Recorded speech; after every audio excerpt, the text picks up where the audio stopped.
আমার মেয়ে কয়েকদিন থেকেই কইতাছিল যে মা পটাটো চিজ বল কইরা খাওয়াও না, কিন্তু আমি কোনোভাবেই সময় কইরা উঠতে পারতাছিলাম না।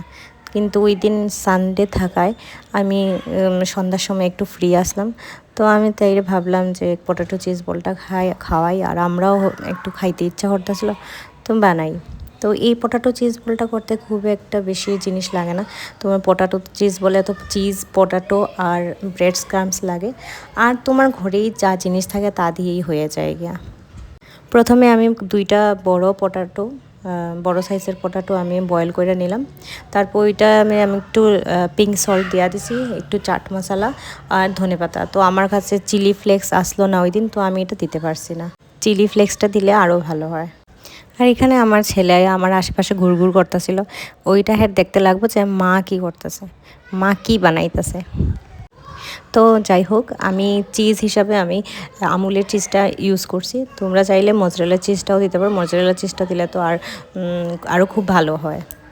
তো আমি একটা চিজ স্লাইসেই 4 ভাগে ভাগ করে প্রত্যেকটারে আমি একটু রাউন্ড শেপ দিয়ে বানাই নিয়েছিলাম।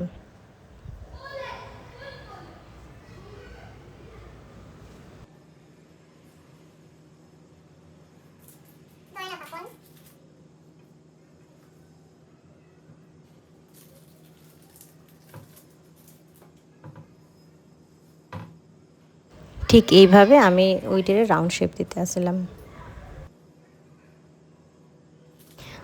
তারপরে আমি যে আলুটা মাইখা রাখছি তার এখান থেকে একটু আলু নিয়ে ওইটার মধ্যে আমি চিজটা ঢুকাইয়া ওইটার মুখ বন্ধ কইরা আমি রাখতেছিলাম।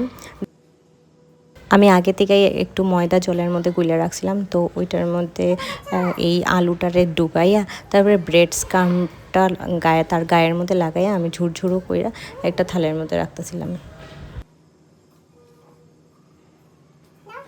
আর এইদিকে দেখো, আমি রান্নাঘরে হাইলেই আমারে পুশ করতে শুরু করে। আমি বুঝি সাথে গিয়ে খেলতাম এখন। আর আমি প্রত্যেকটা আলুর ডোরে তার মধ্যে চিজ ফিল কইরা আমি এইরকম ব্রেড স্ক্রাম্প লাগাইয়া আমি একটা থালার মধ্যে রাখবো। ব্যাপারটা ইজি, কিন্তু একটু সময়ের দরকার। মানে আমরা যে কোনো কাজই একটু সুন্দর করে করতে গেলে আমরা সময়ের দরকার হয়, আর এটা এই ক্ষেত্রেও সেম।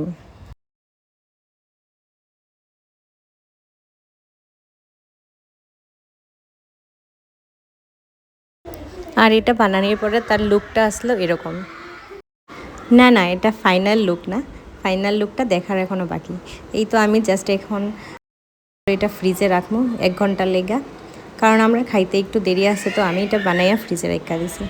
তো 1 ঘন্টা পরে আমি এটাকে ভাজলাম। তারপরে ভাজার পরে আমি একটু এটার উপরে চাট মশলা দিয়ে দিলাম, আর এটারে দেখতে এরকম লাগতাছিল। আর খাইতেও ভীষণ ভালো হয়েছিল। তোমরাও ট্রাই করে দেখতে পারো, তোমরা বাচ্চারা থাকলে বাচ্চারা দিতে পারো। তো আজকের ভিডিওটা এই পর্যন্তই, পরে দেখা হইব নেক্সট ব্লগে। টাটা।